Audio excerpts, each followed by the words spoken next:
ఓం గం గణపతియే నమః. శ్రోతలకు నమస్కారం. మన ఛానల్కు స్వాగతం. గరుడ పురాణం 25వ భాగం ఆయుర్వేద ప్రకరణంలో వాత రక్త నిదానం గురించి తెలుసుకుందాం.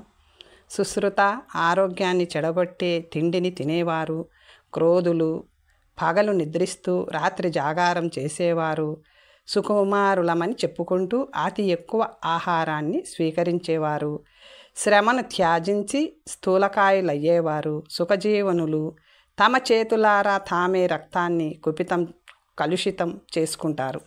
వీరిలో ముందుగా వాయువు చెడుతుంది. దీన్ని వాతం ప్రకోపించడం అంటారు.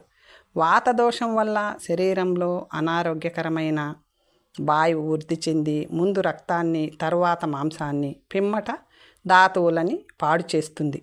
సంపూర్ణ శరీరంలో వ్యాపించి మోకాళ్ళు, జఘ్నలు, తొడలు, కటివి, భుజాలు, కాలు, చేతులు, సంధి స్థానాల్లో దురదలను, కోరికలను, సూదులతో పొడుస్తున్నట్లుండే బాధను, బరువును కలిగిస్తుంది. ఈ బాధలన్నీ తగ్గుతుంటాయి, మరలా వస్తుంటాయి. బాగా ముదిరాక రోగికి కాళ్ళు కదలడం ఆగిపోతుంది. వాత రక్త దోషంలో వాతాధిక్యత గల రోగికి అన్ని అంగాల్లో అత్యధిక శూల, గుండెదడ, శరీర కంపం, ఎముకలు విరుగుతున్నంత బాధ కలుగుతాయి. చర్మంపై పొక్కులు పుట్టుకొచ్చి అవి పెద్ద కురుపులై సలుపు, పోటు పెడుతుంటాయి. కొన్నాళ్లకి నల్లగా మాడిపోయినట్లు అవుతాయి, మళ్ళా పెరుగుతుంటాయి. ధమనులు నొక్కబడి వ్రేళ్ల సందులు కుంచుకుపోయి అంగగ్రహం ఏర్పడి దుస్సహ వేదన కలుగుతుంది. శీత పదార్థాలను సేవిస్తే అరుచి, వాపు, కొయ్యబారుటలు, కంపనము, ఇంద్రియాలు చురుకు తగ్గుట ఏర్పడతాయి.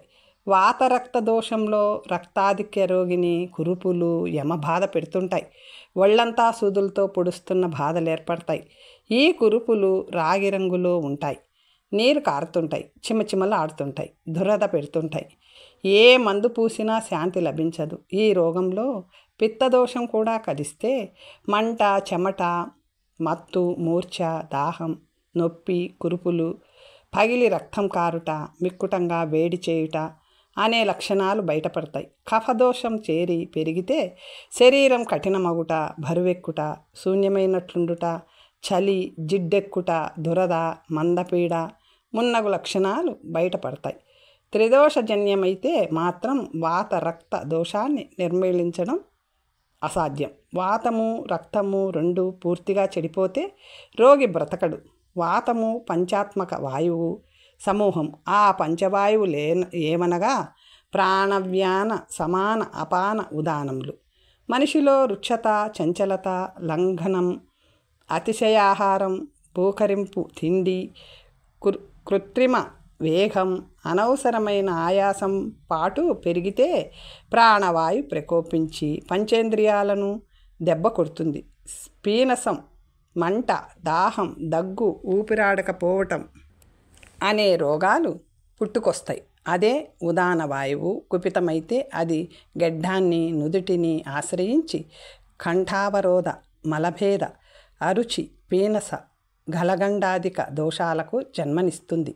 అత్యధిక దూరంలో ఉన్న వాటికి పలుమార్లు యాత్రలు చేయడం, బహు స్నానాలు, మరీ అడ్డగోలుగా విషవాంఛలను తీర్చుకోవడం, ఎక్కువగా భోగాలను అనుభవించడం, అపథ్యం, కోపం, అతిగా హర్ష విషాదాలకు స్పందించడం మున్నగు కారణాల వల్ల వ్యక్తిలోని వ్యానవాయువు దూషితమవుతుంది. దీనివల్ల ముందుగా పురుషుని మగతనం దెబ్బతింటుంది. దానితో అతనిలోని ఉత్సాహం నశిస్తుంది.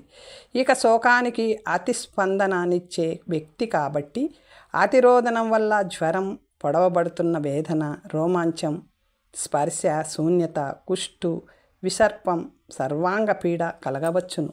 సమాన వాయువు అజీర్ణకారకము, శీతలము, సంకీర్ణ దోషయుక్తము నగు తిండి వల్లను, వేళాపాలాలేని నిద్ర, జాగరణల వల్లను కుపితమవుతుంది. ఈ సమాన వాయు ప్రకోప కారణాన శూల నొప్పులు, గుల్మాలు, గ్రహణి మున్నగు దృక్తజన్య మరియు కామశ్రిత రోగాలు వస్తాయి. అపానవాయువు చాలా ముఖ్యమైనది. దీనిని జాగ్రత్తగా కాపాడుకోవాలి.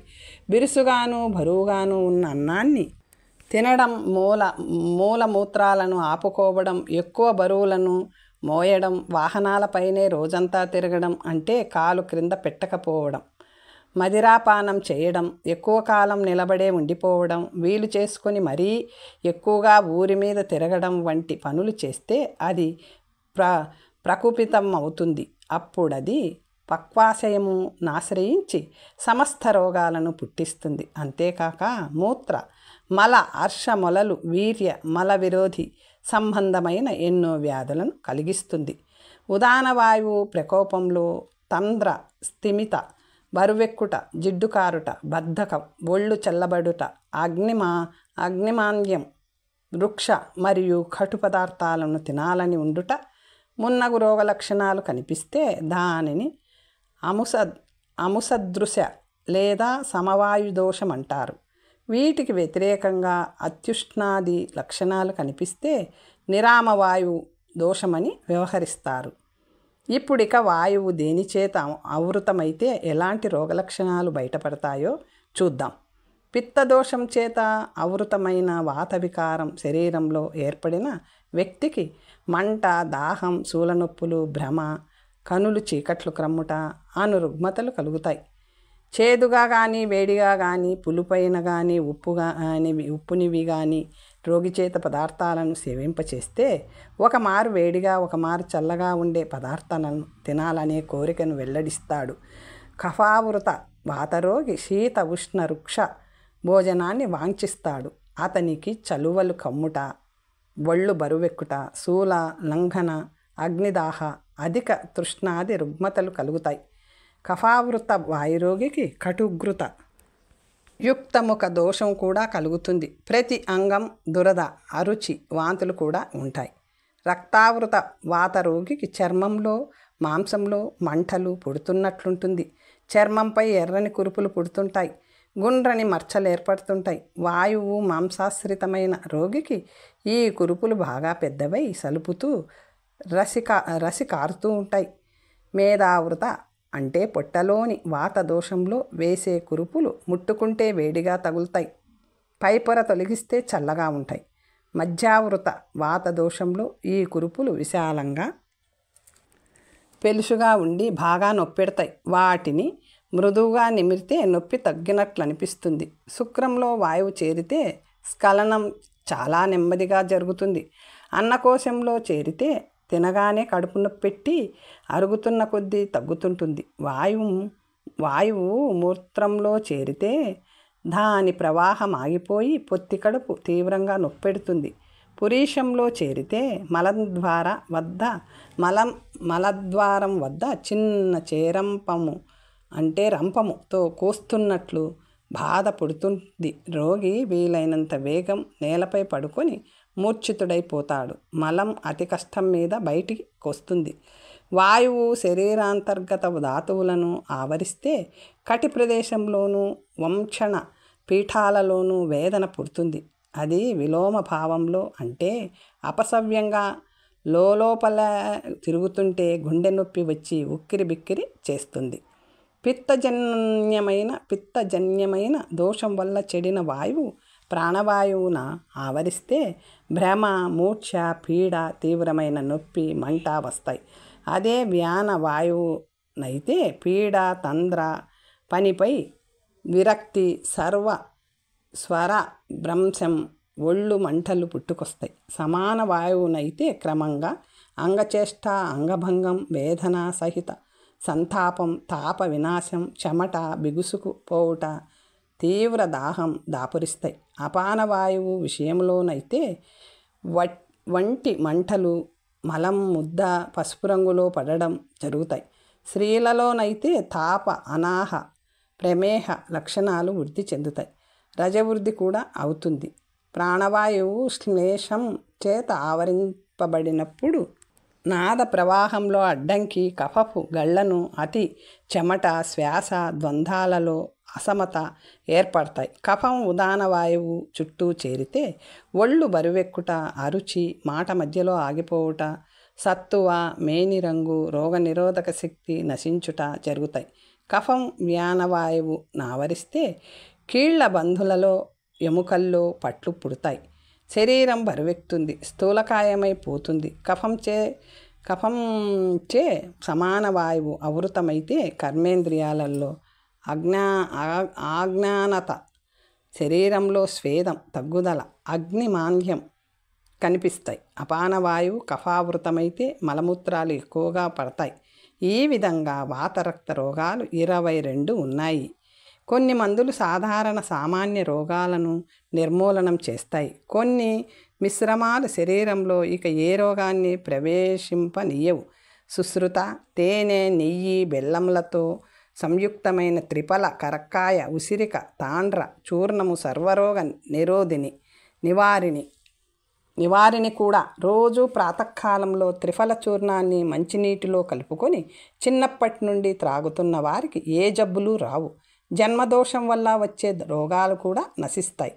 శతావరి, గూడూచి, చిత్రక, విఢంగాలతో కలిపి ఈ చూర్ణాన్ని సేవిస్తే మరీ మంచిది.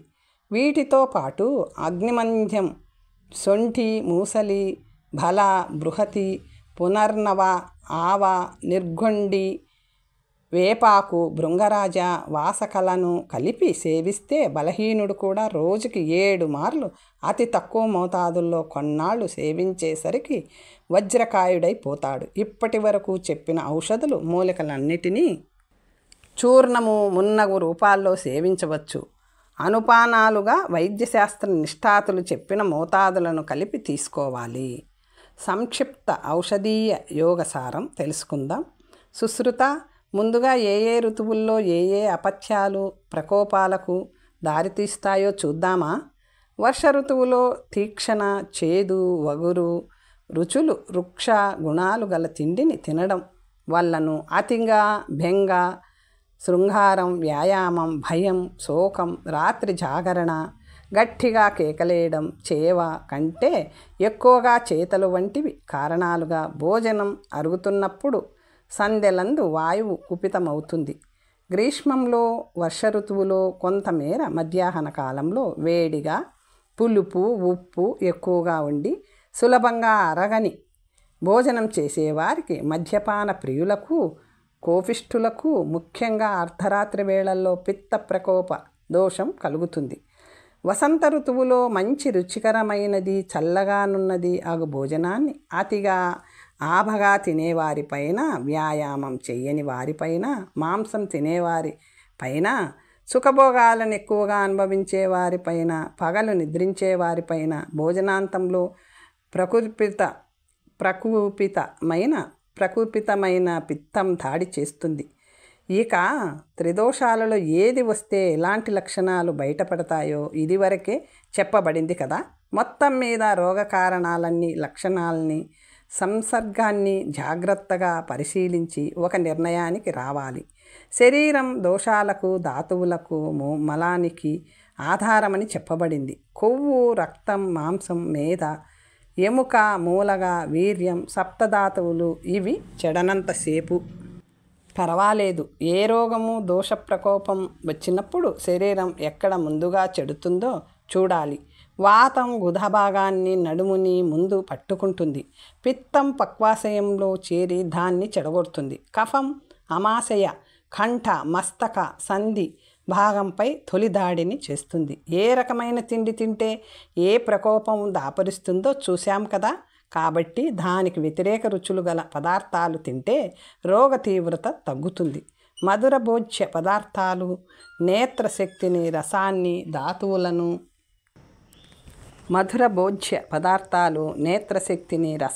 ధాతువులను అభివృద్ధిపరుస్తాయి. అవే స్వల్పంగా పుల్లగా ఉండే పదార్థాలతో కలిస్తే మనస్సుని, హృదయాన్ని సంతృప్తిపరిచి జఠరాగ్నిని నుద్దీపించి అరుగులను మెరుగు చేస్తాయి.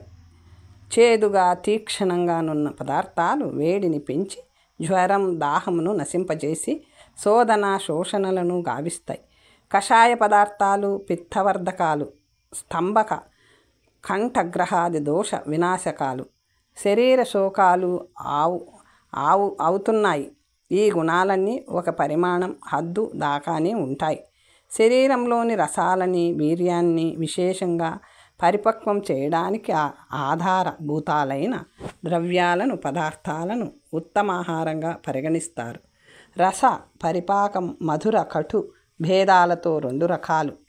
చికిత్సకు ప్రధానాంగాలు 4. అవి వైద్యుడు, రోగి, మందు, పరిచారకుడు. ఈ 4 జాగ్రత్తగా ఉంటే రోగం వేగంగా కుదురుతుంది.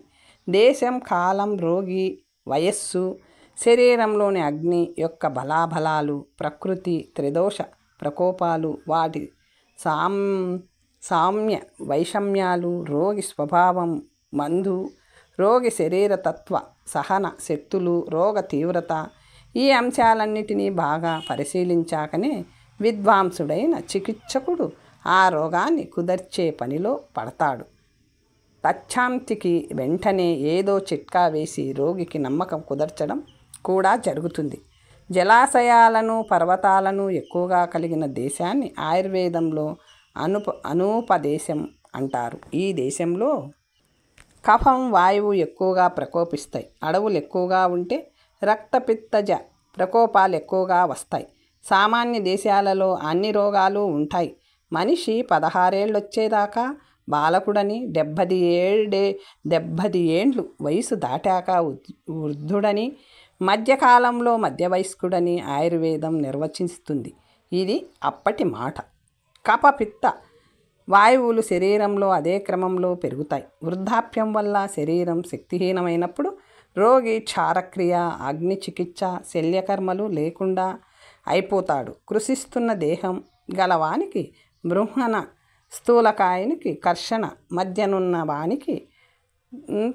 మధ్యనున్న వానికి దక్షిణ అనెడి కార్యాలను చేపట్టాలి. తల్లిదండ్రులకుండే త్రిదోషాదులు పిల్లలకి సంక్రమిస్తాయి. రోగి తల్లిదండ్రులను గూర్చిన తెలివిడి చికిత్సకుని కుండడం అవసరం. పిత్తాది త్రిదోషాలు సహజ ప్రకృతులలో భాగమైపోతాయి కాబట్టి ఎలా ఉండే వారికి ఏది ప్రకోపిస్తుందో తెలియాలి.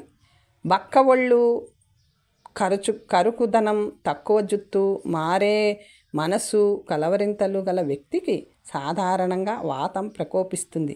వయసు మీరకుండానే తలపండుట, ఎర్రతోలు, చెమట ఎక్కువ, కోపం ఎక్కువ, మంచి బుద్ధి, నిద్రిస్తున్న చురుకుతనం తగ్గుకుండుట అనే లక్షణాలున్న వానికి పిత్త ప్రకోపం తగిలే అవకాశం ఉంది. స్థిరచిత్తం, మెల్లని చల్లని మాట, ప్రసన్నత, మెత్తని కేశాలు, కళ్ళల్లో నీళ్లు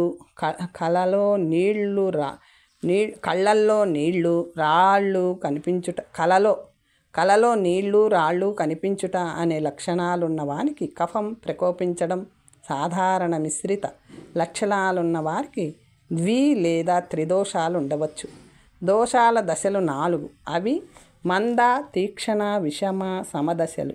జఠరాగ్నికి ముందు కాపాడి దానిని సమంగా ఉంచాలి. విషమస్థితిలో వాయువును అదుపు చేయాలి.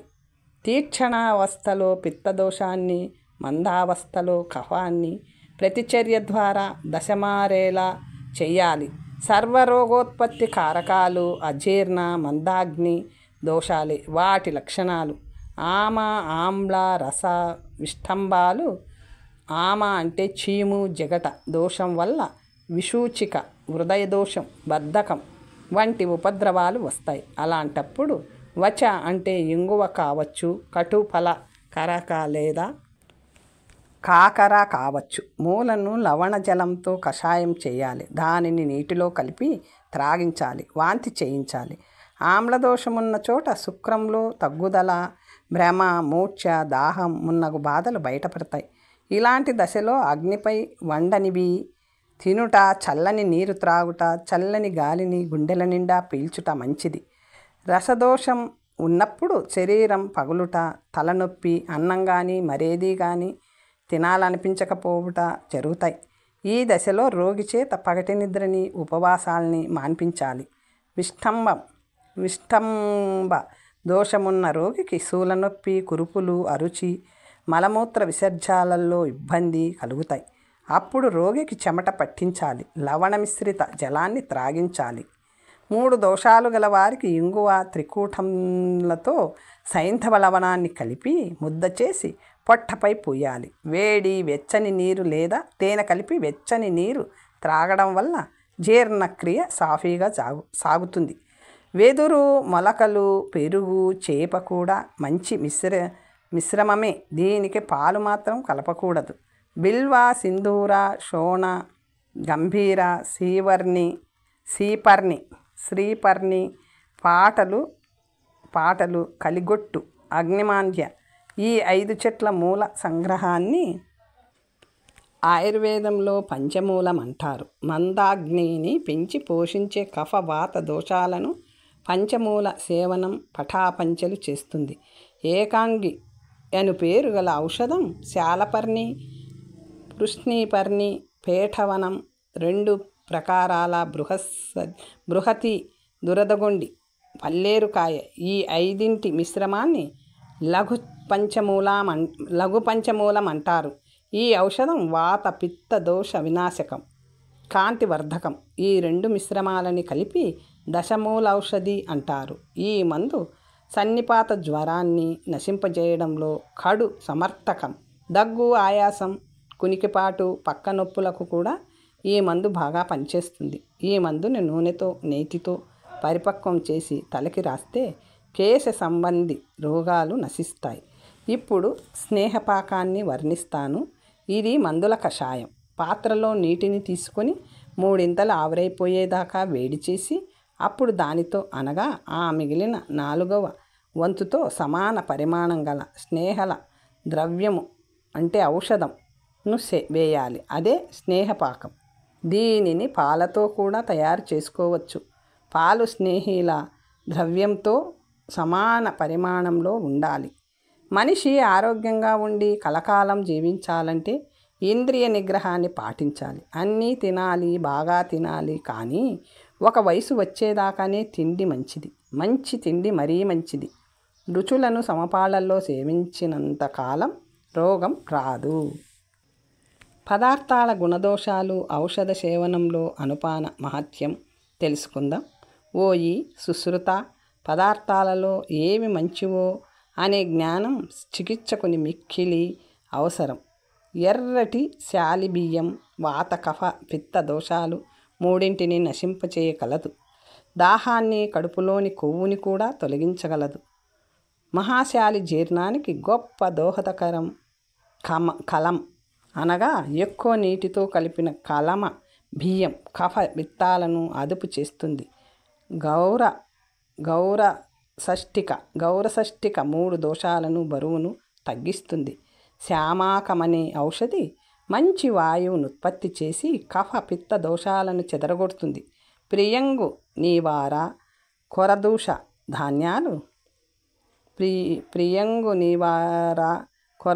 ధాన్యాలు కూడా అంతే.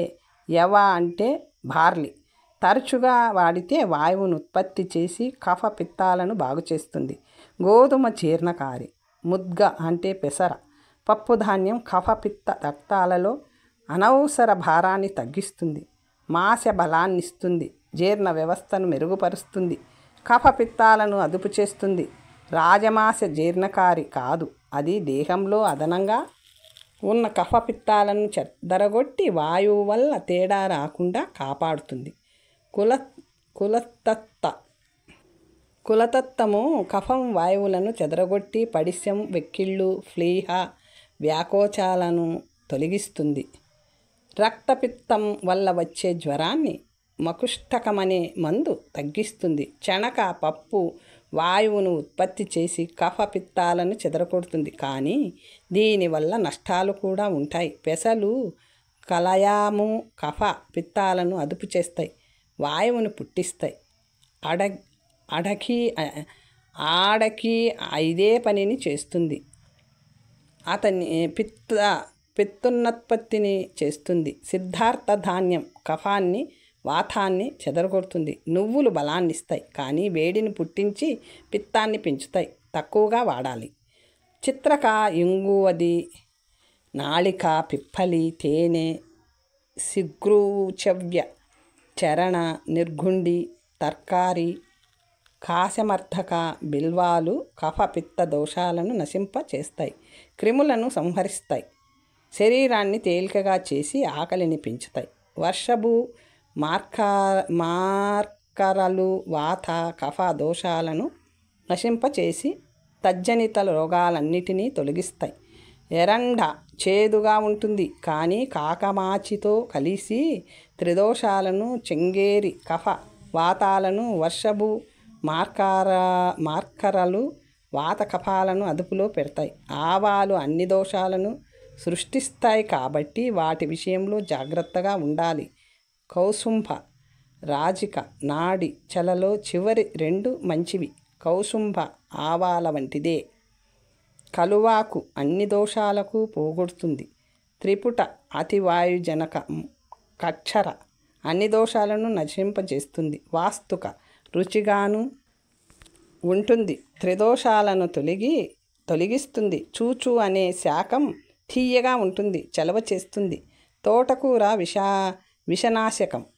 ఆకుకూరలన్నిటిలోనూ ఆ గుణం ఉంటుంది. ముల్లంగి ఆమదోషాన్ని పెంచుతుంది, వాతాన్ని కఫాన్ని రక్షిస్తుంది. నిప్పులపై వండబడిన ముల్లంగి కూర అన్ని దోషాల నుండి శరీరాన్ని రక్షిస్తుంది. పైగా హృదయానికి కంఠానికి మంచిది.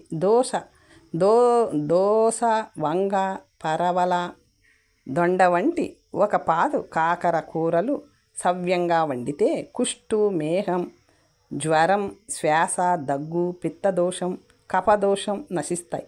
గుమ్మడి సర్వదోష వినాశకం. వస్తి శోధకం. కీరాదోస ఉర్వారుకం అంటే దోసలాంటిదే, మాత్రం పిత్తదోషాన్ని తగ్గిస్తాయి, కానీ వాత కఫ ప్రకోపాలకు దోహదపడతాయి. నిమ్మ సొరలను ఏ రూపంలో సేవించినా కఫవాత దోషాలు తగ్గుతాయి. దానిమ్మ వాతదోష నాశకం. నారింజ దోష నివారకమే, కానీ బరువు చేస్తుంది.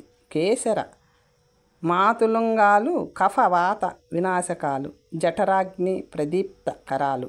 చిక్కుడు వాత పిత్తాలపై పనిచేస్తుంది. పైగా శరీరానికి నున్నతని, శరీరాంతర్గత అధికోష్ఠాన్ని హరించి ఆరోగ్యకరమైన వాయువును పెంచుతుంది. ఉసిరిక మంచి రుచిని, మాధుర్యాన్ని, బలవర్ధక ఆమ్ల రసాన్ని కలిగి ఉండి శరీర కాంతిని పెంచుతుంది. హరితకికి పుణ్యాన్ని ప్రసాదించే శక్తి ఉంది.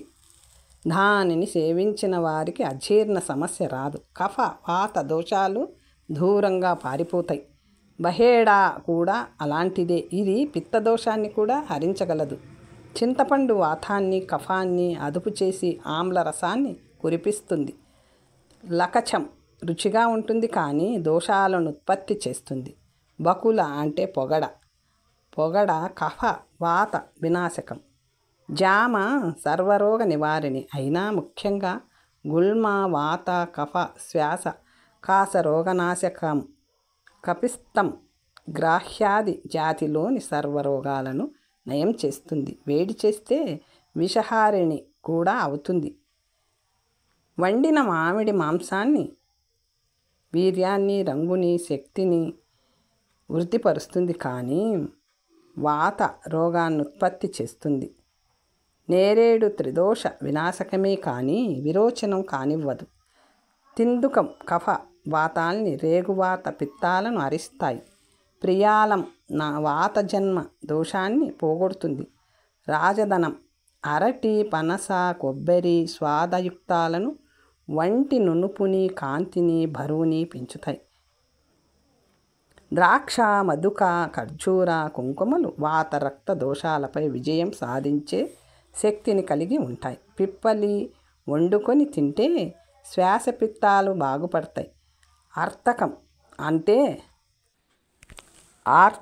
అంటే అల్లం రోచకం, పుష్టికారకం, అగ్నిదీపకం. అంతేకాక అల్లం కఫాన్ని, వాతాన్ని కూడా కాపాడుతుంది. సొంటి, పిప్పలి, నల్ల మిరపలును కలిపి స్వీకరిస్తే కఫవాత దోషాలు నశిస్తాయి. ఎర్ర మిరపకాయలు శరీరానికి పుష్టి ఇవ్వలేవని శాస్త్రం చెబుతుంది. ఇంగువ గుల్మాన్ని, శూలను